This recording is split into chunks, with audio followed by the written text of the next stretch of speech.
East Africa. And Matthew Loftus lived with his family in East Africa, where he has taught and practiced family medicine since 2015. His talk will tell his story, which he describes as a long obedience in the same direction. Dr. Loftus has written for several publications, including Christianity Today, Mere Orthodoxy, First Things, and most recently, he and I had the privilege of publishing an op-ed with two colleagues in the New York Times. The title of his talk today is A Good Career is Boring: Faith, Vocation, and Global Health. Matthew, thanks for being here today. Thanks so much for having me, Kristen and Adam. And yeah, I'm honored to be with you guys. There's a really, I was listening to some of the other talks in this series, and there's a lot of really swell people doing this work. Just as a brief heads up, if I suddenly disappear, it's because we lost power. Don't worry, I'm on a laptop. I have backup internet, all of those things. It might just take me a minute to get back online. So yeah, just in case. Everyone can hear me okay? All right, I'm going to go ahead and share my presentation. And yeah, let's get going. All right. So, as Kristen said, my name is Matthew Loftus, and I am here to talk to you about how a good career is boring. When Kristen asked me to talk about faith, vocation, and global health, I was a little overwhelmed just because it's a big topic. And then I had a series of conversations with some medical students at a different event that kind of helped clarify what I think might be useful or helpful for people to reflect on. I hope some of you are interested in global health. If you're not, that's perfectly fine, because one of the take-home points is that you don't have to do something sexy like global health in order to, be a good doctor. And certainly global health itself is mostly made up of very unsexy sorts of things. So just for reference, where I am, so me and my family live in a little town called Chogoria on the slopes of Mount Kenya. You can see the three peaks of Mount Kenya right there on the lower left. And then you can see kind of what our town looks like. We're right on the slopes of Mount Kenya, so a couple hours northeast of Nairobi. I work at a place called PCEA Chogoria Hospital. It is founded by the Church of Scotland, part of the Presbyterian Church of East Africa.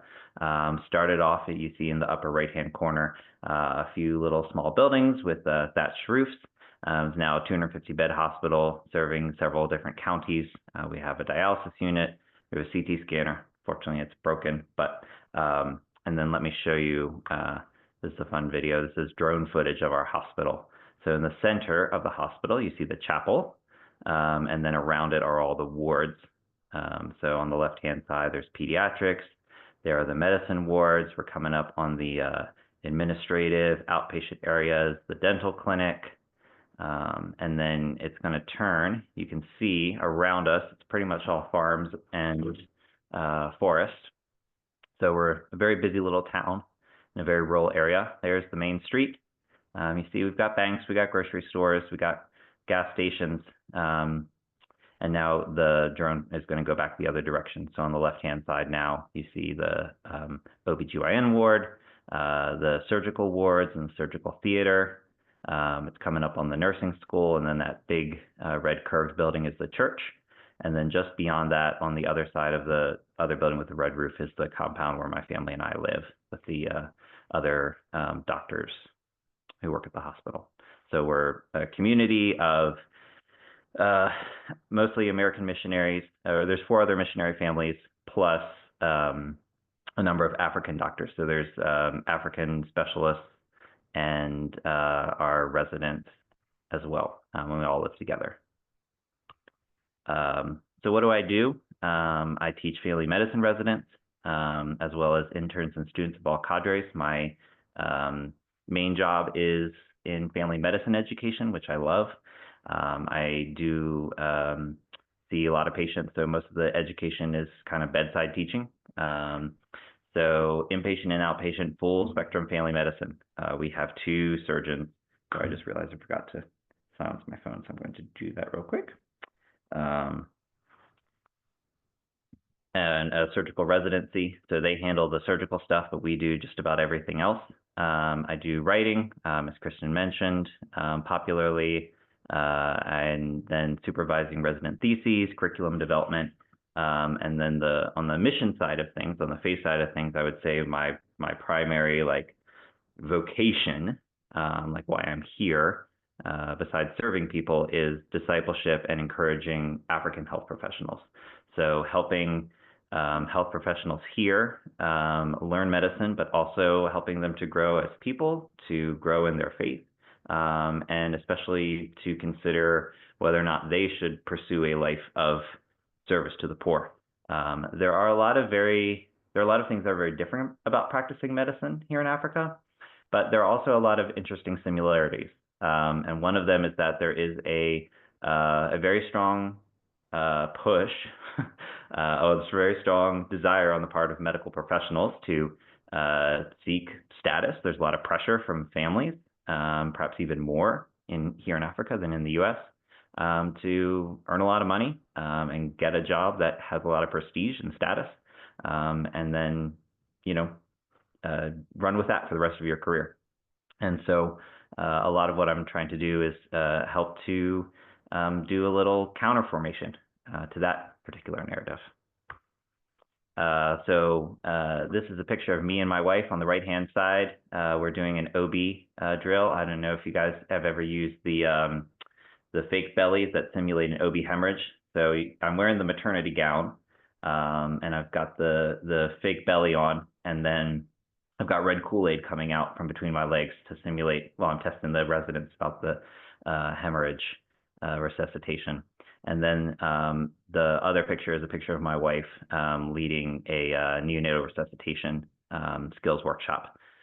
So we mostly do bedside teaching. I do some lectures, of course, hands-on skills workshops, Bible studies, but a lot of the work that I do is about doing life together. And especially when it comes to those things I talked about helping health professionals here think about their vocation. A lot of that is about really doing life together and having them ask questions about, okay, so why do you do the things that you do? Like, what motivated you to move overseas and, come to a hospital in rural Kenya? And certainly they also have the opportunity to ask those questions of their consultants, but we are really just, I would say, coming alongside of the specialists and the hospital and the church here to augment the work that's been going on for over 100 years. So my background, my story, as it were, that's a picture of my family, by the way. We have 4 wonderful children, my wife, Maggie, and I. I grew up in Maryland. I was homeschooled in a family of 15 children. That's a story for another day. Not Catholic or Mormon, just Calvinist. I went to community college, then State University. Then I went to University of Maryland School of Medicine for my MD. Throughout that time, I lived in the Sandtown neighborhood of Baltimore. You may have heard of that neighborhood, or New Song Community Church. It was very focused on Christian community development, and they really encouraged people who were trying to serve that neighborhood to move in and be neighbors. Again, that's another lecture for another day, but that was a very formative time for me, living really cross-culturally in America. I did my failing residency at Franklin Square, a community program outside of Baltimore. And over the last couple of years, I've been getting my master's in theology from St. Mary's Ecumenical Institute in Baltimore, which is a Catholic seminary that has an ecumenical institute. It's a fun place. So how did I get to where I am today? And what things shaped my vocation and my faith? I mean, I heard a lot of missionary stories as a kid, growing up in church and going to church camp and those kinds of things. As many people of my age did. I don't know if people are still doing a lot of 1 week trips, but I went on several 1 week trips to Mexico and Haiti when I was a teenager, and that's a picture of me. When I was 14 in Haiti. I started going on longer summer trips to Kenya in college. And just through that process, as I was thinking about, I was 16, 17, 18 years old, thinking about, okay, what am I going to do with the rest of my life? I just felt called to cross-cultural missions work. And that came through prayer, reading, conversations with others, and just the experience of doing the work. I think, there was no thunderbolt voice from heaven saying, Matthew, move to Kenya. And in fact, there were a lot of places along the way, I'll tell you, where I thought I was going to do something and then ended up doing something very different. But yeah, it was just really, for me, the discerning that my vocation was to global health, as it were, really had to do with just finding that I had a lot of joy in serving in cross-cultural settings, and seeing that there were huge needs around the world, and feeling like God had equipped me with a skill set to meet those needs. And then the rest of the story. So once I knew that that was what I wanted to do, and that's where God was leading me, how did I get there? So this picture is our very first prayer card from my wife and I when we first launched overseas. I read a lot of books. I studied Arabic in college because that's a very useful language in North Africa, parts of East Africa, and the Middle East. I'll put in a plug here for the Global Missions Health Conference in Louisville. If you guys haven't been to that, it's a great place for Christian missions to do, just to learn about what's happening in the world of Christian medical missions and global health. They have a lot of different organizations there. If that's something like you feel like, okay, this is something I want to do for the rest of my life, that's a great place to go and learn more and connect with people who are doing it. We did pick out a mission organization there and joined up when I was about halfway through residency. We talked to a bunch of different churches and our friends. The nice part about being a medical missionary in particular is that you have lots of friends who are doctors. I have it a lot easier than some of my church planting or Bible translating friends. And then, one day we had enough money and we bought a plane ticket. And that's how we got there. So that was in 2015 that my wife and I moved overseas. We had two small kids then. Our oldest was 3, and then our second born was about 9 months old when we moved. We started off in Yei, South Sudan, at a hospital for women and children. So that's a picture of me helping out with a C-section there with one of my mentors, Dr. Perry, and one of our clinical officers who we were teaching and training. We fully expected to live there full-time, long-term.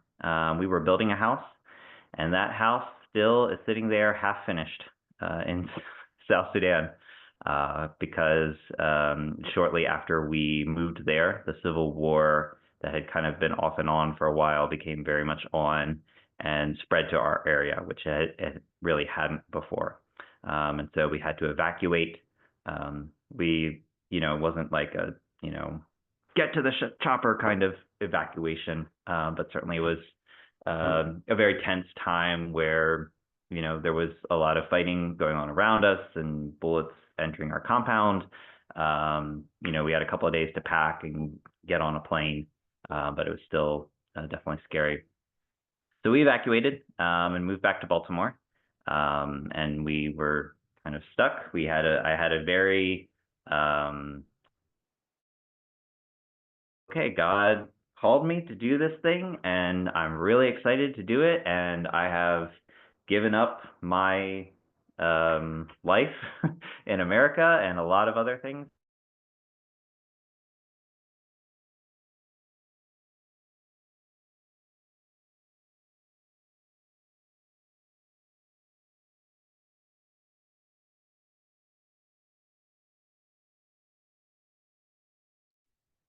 Matthew has told us, by the way, that it's because he's in Africa, they lost power last night, but he would be back. He has a connection, he says, that he'll be able to rely on. So just hold tight for a sec. Thanks, folks.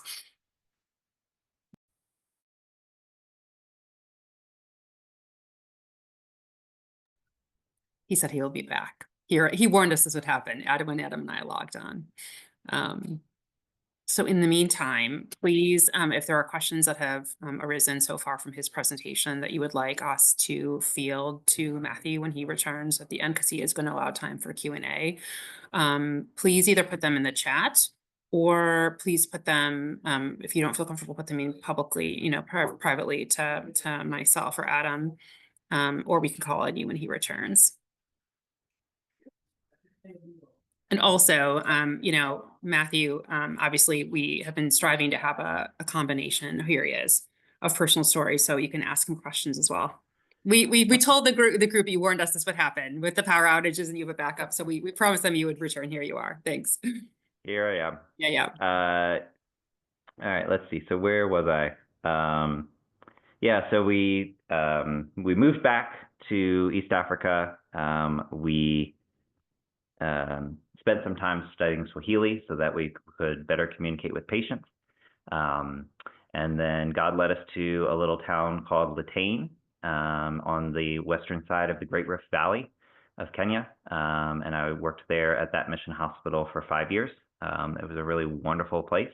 I brought the family medicine residency there. It's the same residency actually that I work at now. It's just we kind of distribute the residents over different hospitals, and they come together for some lectures and exams and things like that. I also started a mental health clinic at the request of the hospital, and that took off in really exciting ways. And then for a variety of reasons, mostly family related, we felt like we needed to move to a different place that had more support for our kids, especially with homeschooling. And so we moved to our current place in Chigoria in 2023. I've been there ever since. And I hope to stay here for as long as God has me here. So talking about the need and kind of some of the things that motivated me to think about this is why I should do this. So this is unfortunately an older map. I've not been able to find an updated version, but it's probably still pretty accurate. So this is proportion of physicians worldwide by country. So the size of the country is how many physicians per capita there are. So obviously there are some countries like Australia and Canada where there's a lot of land mass and not a lot of people. Other countries that look a little distorted, a little larger than maybe they should be because of the way that things are counted. But then you see in Africa where there's,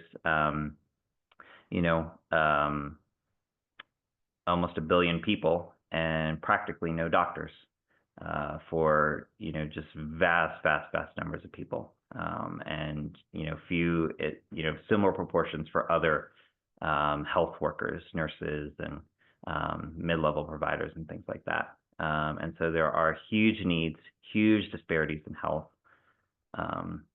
And that doesn't even kind of get to the full of it. So this is from the Lancet study, and this is mortality due to poor quality care.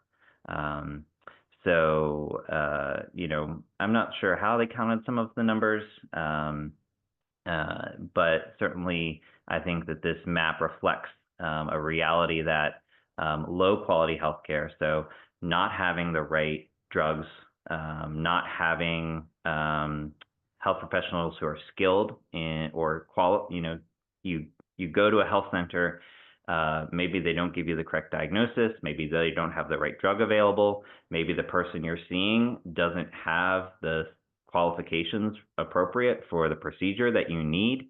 Maybe there is no specialist where you are, and so you just don't get to see a cardiologist or a vascular surgeon because that's what you need.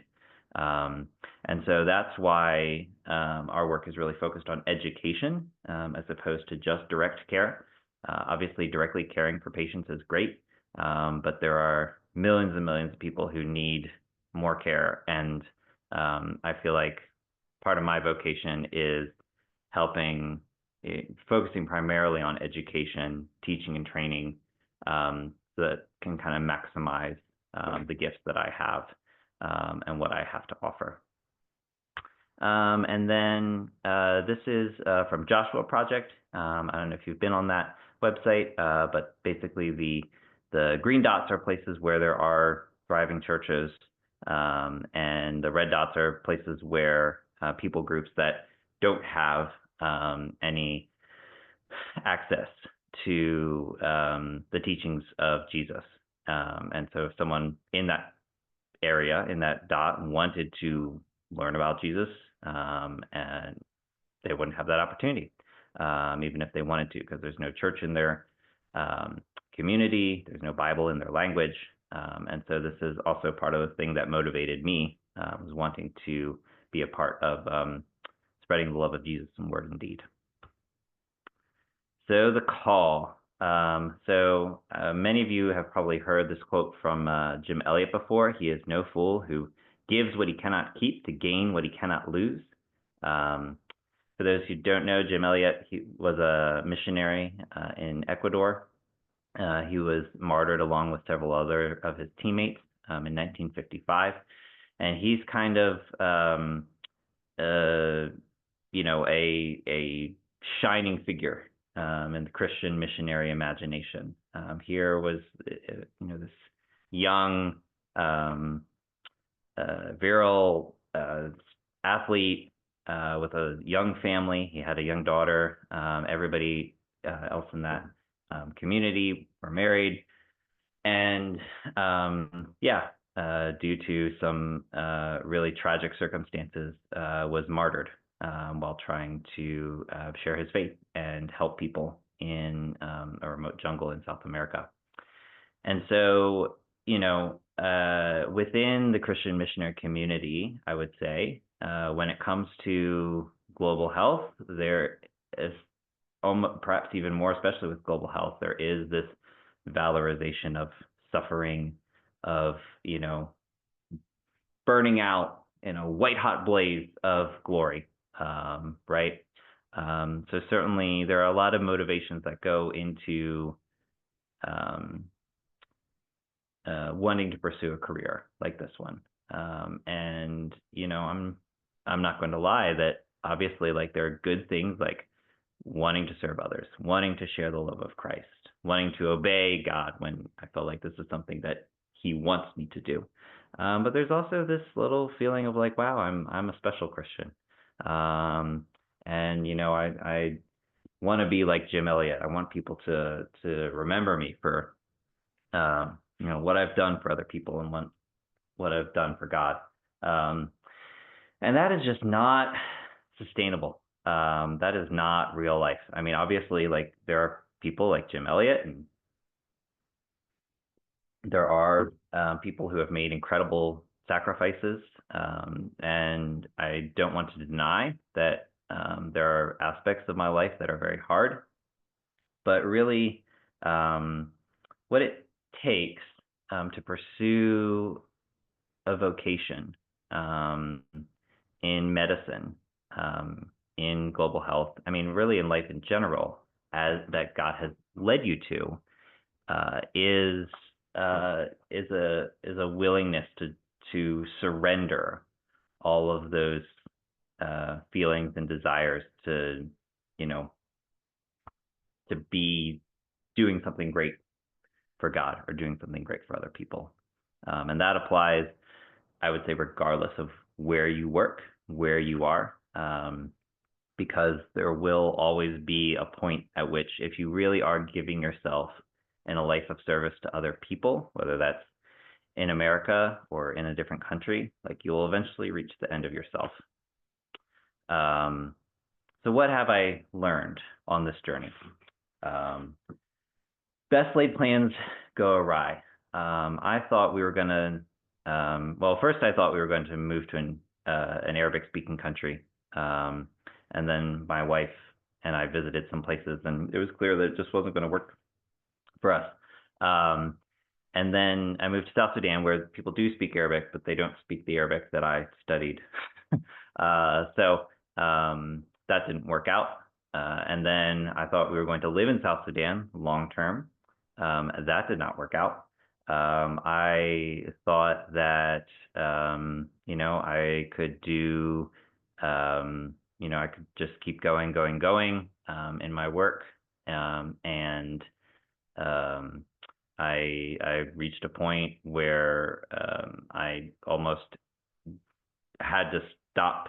I had to end this career and move back to the U.S. permanently because of some mental health struggles that came from just really not taking care of myself and not dealing in healthy ways with the moral injury that I was experiencing as a medical missionary. Um, so yeah, your blessed laid plans go awry. So I think especially when you're trying to serve others and do good things with your life, you do have to commit to yourself. You do have to commit to this plan. And you do have to have those moments of like, yes, I want to go out in a white hot blaze of glory.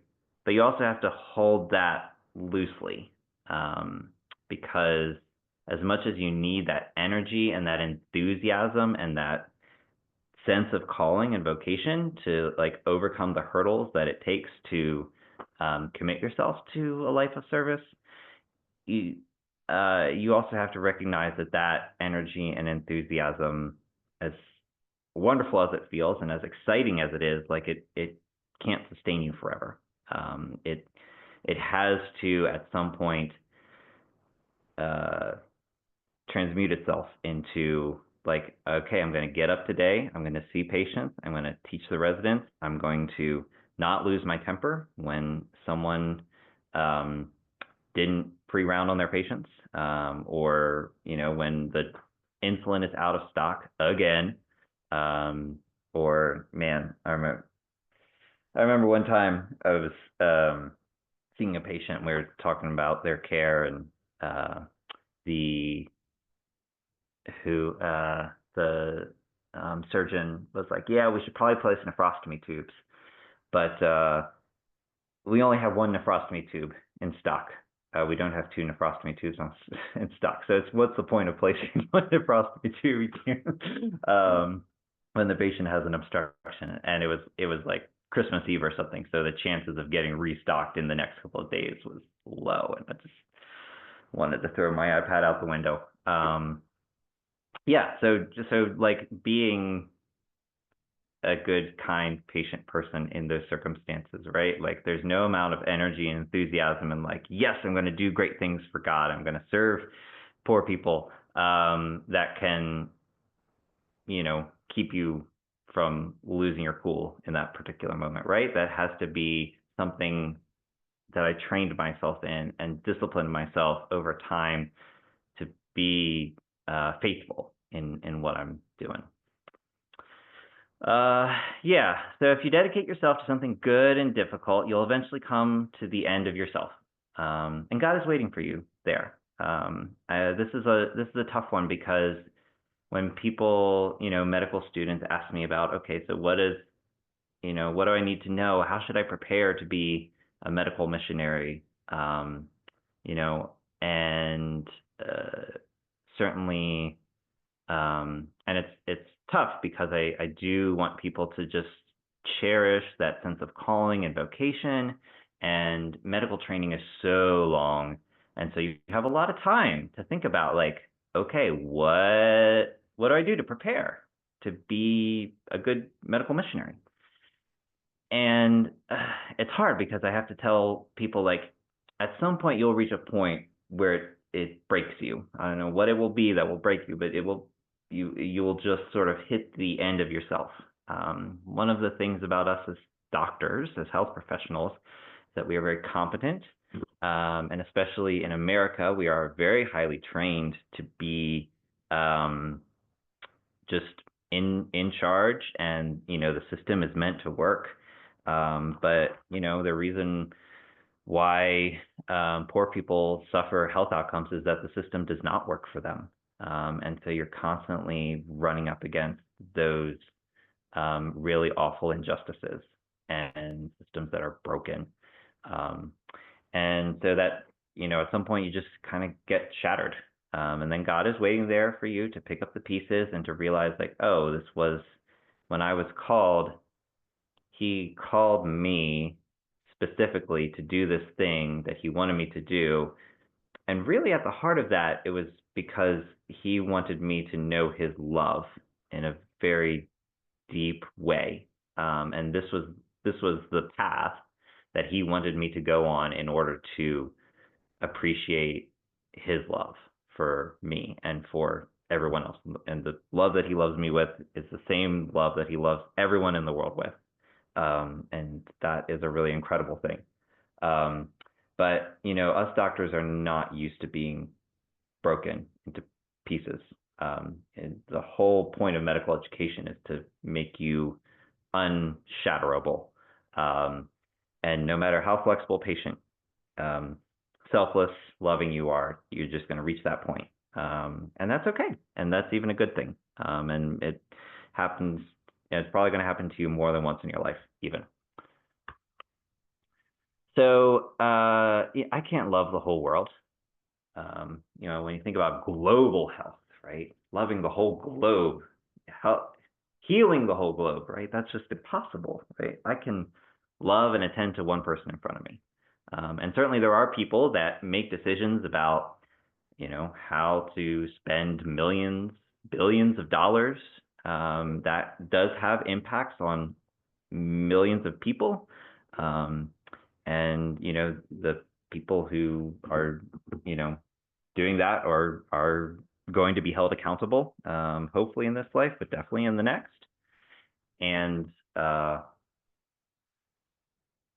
as much as I aspire to do great things for, populations, for the public, working in public health, right? What God is usually calling me to do is loving and attending to the person in front of me, whether that's my resident, whether that's one of our interns, whether that's my kid, right? I have multiple vocations, and that's one thing I don't think I appreciated so much when I was a young, stupid teenager, was that, like, I have multiple overlapping vocations that God has called me to, and at different times in my life, they will take priority. I have a family member who has some disabilities, and I expect at one point in my life, my vocation will be to care for that family member. I think that's just kind of how things are going to work out. And I'll probably have to put all this stuff that I'm doing right now that I love on hold in some way or on the back burner while that's when that vocation comes around. And that is a good thing. And we all have those things that God has called us to. And so even if your vocation is to, work in a private practice somewhere, like, that's not bad. That's what God has led you to. So you should do that as best as you can and love the people that God puts in your path. What other people mostly need is steady and faithful presence. Obviously, people need medicine, they need healthcare, they need surgeries, they need all these different things. But especially when it comes to education and when it comes to caring for patients, what they need is a steady and faithful, loving presence in their lives.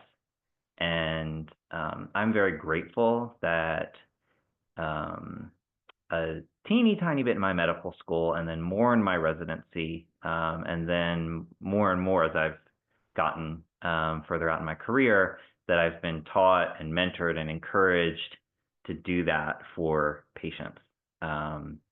And, again, this is why one of the reasons why I love family medicine in particular, and I love working at a mission hospital, is that we have a mandate to care for people holistically, right? That the social, cultural, spiritual parts of our patients' lives are not like call social work consult kind of thing for us. Like, we're actively encouraged to integrate all of those things as we're caring for patients. And certainly when it comes to helping to form healthcare professionals, being just showing up and being a faithful presence in people's lives really makes a huge difference, and really helps people to thrive. Um, and obviously that applies to more than just work, that applies to your family, that applies to friends, that applies to people in your neighborhood, that applies to um, hurting people that God puts into your path because he knows that you are that person to care for them, no matter how difficult they are, to love. So this is just now a complete left turn, trying to come home with a little bit more about the structure of global health now. So these are two pictures of 20th century medical missions from the two different hospitals that I've worked at. On the left hand, you see the first missionary that came to Latane. He's got the safari outfit. He's got that pith helmet. He's wearing the khaki. And he's treating a man for a leopard bite. I've never seen a patient for a leopard bite.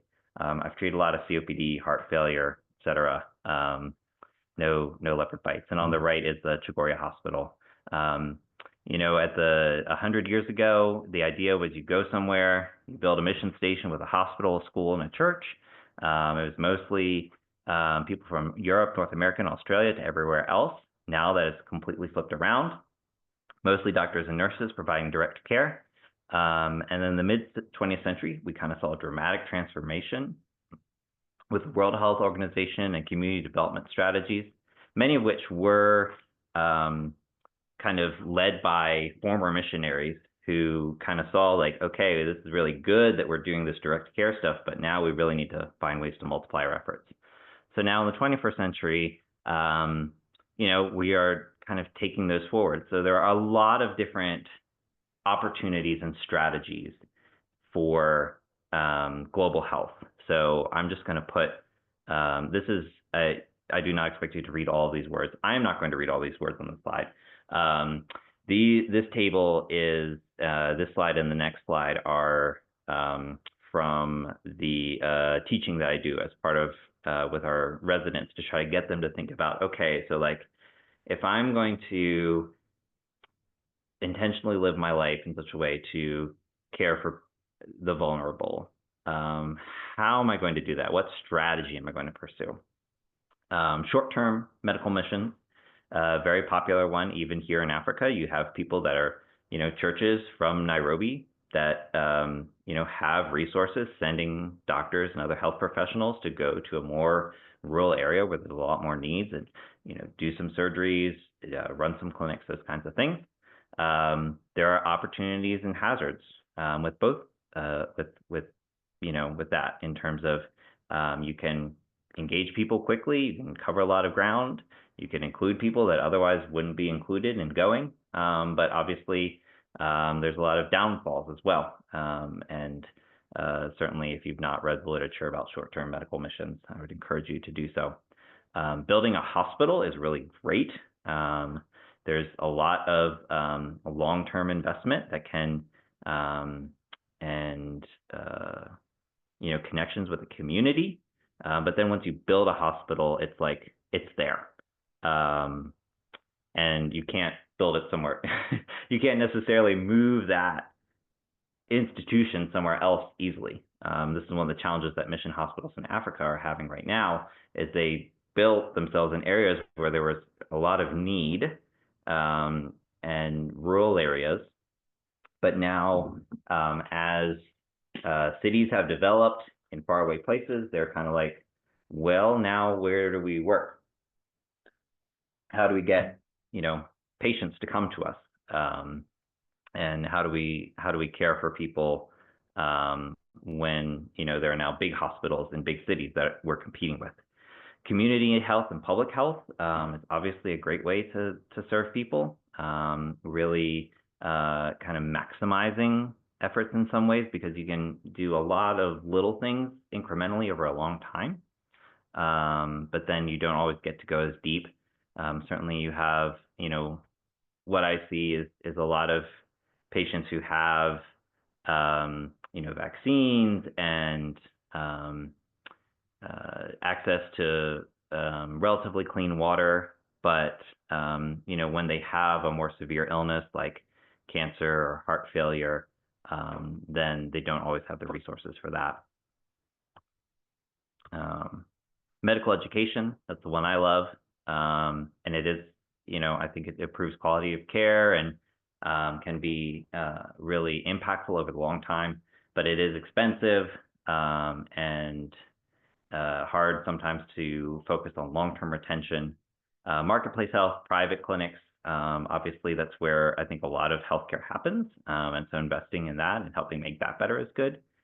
Disaster response, very short-term kinds of stuff, and by design, not meant to be long-term, but obviously huge needs still all over the world.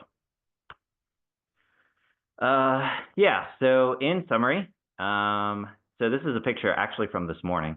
So I think I started with a picture from when I was 14, and here I am leading a CME.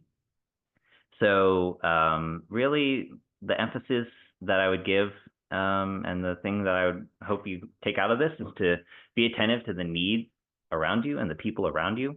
God, I think, puts things in our life and kind of catches our attention with certain things because that's how he wants us to pay attention, to maybe discern, like, okay, maybe this is something, especially if there's something that you're really passionate about, then that may be your vocation. Listening for the voice of God, certainly taking time to be silent, to turn off all your devices, to be quiet, still. Kristen mentioned Sabbath. That is such a critical practice, and I'm grateful to work at a hospital where that is really encouraged. Being faithful in small things. If you don't, you won't ever be able to do those great, big, exciting, sexy sounding things if you're not faithful in small things. It'll just fall apart. And then a long obedience in the same direction. It's actually a quote from Nietzsche that was appropriated by Eugene Peterson, but I feel like it really just summarizes what I think is most important when it comes to faith and vocation. Is just like being steady, showing up every day, doing what God has called you to do, loving the person in front of you. Yeah. And that's all I have. Do you have any questions? I think someone put a question in the chat. Yeah. But thank you guys for your listening. Yeah, thank you so much, Matthew. And it is our tradition to try to have questions from students first. So there's a anonymous question from a student, though, that they've asked me to read to you. So Dr. Loftus has clearly dedicated time to not only learn about, but truly become part of the communities that he does work in for the long term as a medical missionary. I'm wondering if he has advice or thoughts for medical students who may go on short-term educational electives abroad, or while remembering the broader meaning of the work, to not feel like we're just passing through these communities, so to say. Anything that you could advise to her, Matthew? Yeah, that's a great question. And I mean, honestly, I think the fact that you're asking that question is 90% of what you need to know. Just that you're attentive to the fact that like a short-term, especially student elective, is connected. It does have a place in a broader context of what's happening. I mean, I will be completely honest that when you go overseas on short-term trips like that, very often you are a little bit more work for the people there than value you provide in terms of seeing patients or whatever. And that's just the God's honest truth. But you don't have to be discouraged by that because very often those trips are meant to form you and help you to understand what life is really like in a different context and appreciate the world for what it is and see the needs and build relationships with that hospital, with that community, with your fellow health professionals.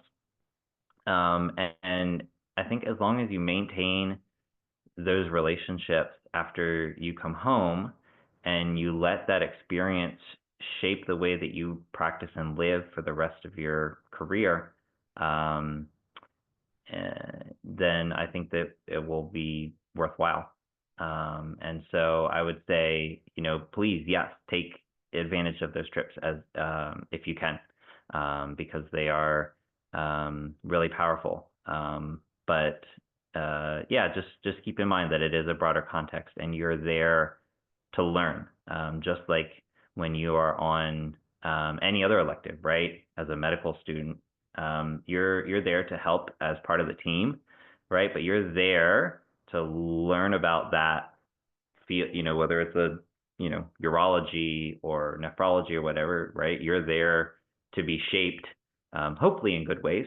And it's just that these trips are more, again, particularly for student electives, but also I think a lot of short-term trips. You know, you're there to, the you go to a urology rotation, maybe you'll become a urologist, right? But hopefully, if you go on a short-term missions trip or a medical elective overseas, you'll be shaped for the rest of your life, regardless of whether or not you go back there or not. Thank you. It's also a question. Oh, Diana, go ahead. Hi, Dr. Loftus. My name is Diana. Hi. Thank you so much for offering such valuable reflections from such valuable experiences that you've had with us. I couldn't help but think about the majority of this lecture that I was able to attend. I'm a master's student in a physiology program that's kind of seen as like Mm-hmm. this bridge between our undergraduate studies to like higher level education, whether that's medical school or PhD, but a lot Mm-hmm. of us are medical students. And Yeah. one discussion, like whole seminar we had actually was about mission trips. And the Mm-hmm. bias, or I guess like yeah, I'll just call it the bias that was kind of aggressively thrown at us was really discouraging Mm-hmm. us from attending mission trips because Mm-hmm. of the idea that they don't actually help the issue or solve the problem because we're just there for 2 weeks and the efforts are not sustainable by the people who are in the Mm-hmm. communities. And so Yeah. I was just wondering what your perspective is on that and what your take would have been if you were sitting in the room with us. Because I think a lot of us left that room thinking, okay, we better not, go abroad. We should just keep our efforts within the states, sort of Mm-hmm. thing. Sure. Yeah. No, that's a really great question. And I would say that yes, it's true that many of those kinds of trips are not sustainable. And I mean, sometimes they do more harm than good. So I think my response, if I was sitting in that room, would be to say, like, don't never go, but be choosy about what you go on. There are, I think, and now there are, I think, more opportunity. There are, people have been reflecting on this over the last couple of decades. Um, and there are, I think, more organizations that are really trying to do short-term trips well. And I mean, I can tell you that we are so blessed at our hospital when someone comes for 2 weeks and they cover the ward services, or so every year we have to teach, all the resuscitation courses, ACLS, BLS, PAL, um, OB resuscitation kind of stuff. It's 2 weeks. It's really grueling. And so having short-term visitors come and either help us teach those classes or help cover the services while we teach those classes is hugely valuable. Like such a blessing to us, to our students, to our residents.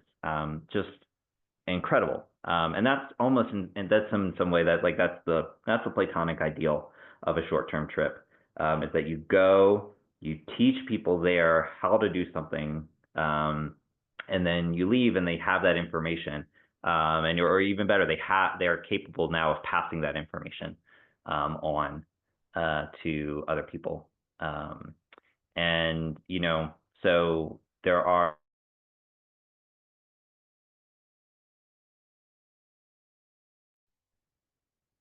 We lost Matthew again.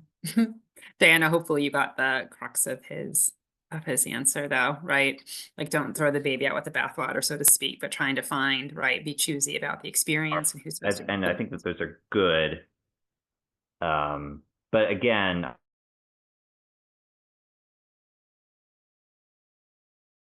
I would go back to my previous answer and say like purpose is like seeing what's happening on the ground and building relationship with people that are there in a way that can kind of be sustained. Like even that relationship can be sustained over the long term. And you can support people from afar or, think of other ways to come back next year and do things better or differently.